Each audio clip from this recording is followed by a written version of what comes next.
दुईटी scooty मध्य मुहांमुही धक्का हेबारु 5 जन गुरुतर आहत होई डाक्तरखाना रे भर्ती होइछंती। एपरी दुर्घटना घटिछि कंधमाल जिला बालीगुड़ा थाना अंतर्गत बुढ़ा नई निकटरे। बालीगुड़ा थाना अंतर्गत 59 नंबर जातीय राजपथर परमपांगा पंचायत बुढ़ा नई छक निकटरे दुईटी स्कूटी मुहांमुही धक्का होइथिला। फलरे दुईटी स्कूटी रे थिबा 5 जन रास्ता उपरे छिटिकी पड़ी गुरुतर आहत होइथिले। परे बालीगुड़ा पुलिस और स्थानीय लोकंक सहायता रे समस्तंकु बालीगुड़ा उपखंड चिकित्सालय रे भर्ती करा जाइछि।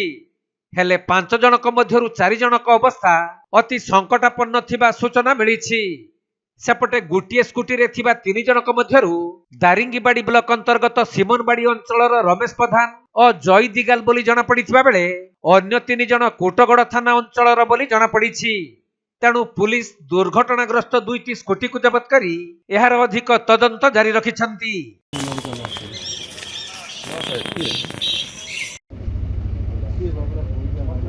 Kandhamal जिल्लारू Jyoti Prakash Samantaray report Konark live.